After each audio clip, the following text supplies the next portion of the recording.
Hello guys, இன்றைக்கி நம்ம பார்க்கக்கூடிய ஓமை லூக்கா 15வது அதிகாரத்தில் இருக்கக்கூடியது தான்.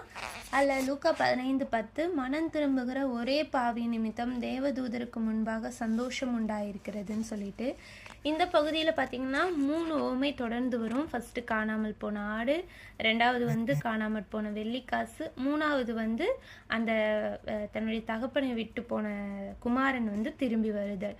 இந்த 3 ஓமையுமே எதை குறிப்பிட்டிருக்குன்னா மனம் திரும்புகிறது அதை பற்றி தான் குறிப்பிட்டிருக்கும். இதில் ஃபஸ்ட்டு காணாமல் போன ஆடு கிடைக்கும்போது அவன் என்ன பண்ணுவான், தன்னோட அயல் வீட்டுக்காரர்கிட்டையும் தன்னுடைய சிநேகிதர்கள்ட்டையும் சொல்லி சந்தோஷப்படுவான். அதே போல் வெள்ளிக்காசு கிடைத்த பிறகும் அவளும் தன் சிநேகிதர்களையும் அயல் வீட்டுக்காரரையும் கூட அழைத்து எல்லார்கிட்டையும் சொல்லி சந்தோஷப்படுவாள். அதே போல தான் தன்னுடைய குமாரன் திரும்பி வந்த உடனே ஒரு இளங்கன்று அவனுக்காக அடிக்கப்பட்டு அவரும் எல்லாத்தையும் கூப்பிட்டு விருந்து பண்ணி சந்தோஷப்படுவார். அதைத்தான் இங்கே தேவன் சொல்கிறாரு லூக்கா 15:10 மனம் திரும்புகிற ஒரே பாவி நிமித்தம் தேவனுடைய தூதருக்கு முன்பாக சந்தோஷமாக இருக்கும். எல்லாரும் சேர்ந்து சந்தோஷப்படுவாங்க. ஏன்னா இந்த மனம் திரும்புதல் நம்மளுடையது கிடையாது, இது கர்த்தருடைய கிருபை. இது நமக்கு ஈவு இல்லையா?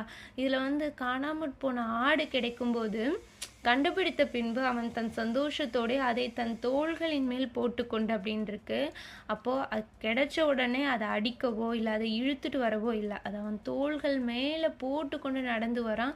ஏன்னா அது கிடைக்கணுங்கிறது அதுக்காக அவன் அலைஞ்சது அவ்வளோ அதிகம். அதே போல தான் நம்முடைய வாழ்க்கையிலும் கர்த்தர் நம்மளை மனம் திரும்பி அவர் அண்டையில் அழைத்து கொண்டது ஒரு பெரிய ஸ்லாக்கியம். ஸோ அந்த மனம் திரும்புதலுக்கு ஏற்றவர்களாய் நம்ம நடந்து கொள்வது ரொம்ப ரொம்ப முக்கியம். ஸோ இதே போல தான் நம்முடைய வாழ்க்கையும் நமக்கு கிடைத்த இந்த ரட்சிப்பை உணர்ந்து இந்த கிடைத்த நம்ம கிருபையை நம்ம உணர்ந்து கர்த்தருக்கு உண்மை உள்ளவர்களாய் வாழ்வோம். ஓகே, இதே போல் நாளைக்கு ஒரு ஓமையில் உங்களோடு பார்க்குறேன். ஓகே, பாய்.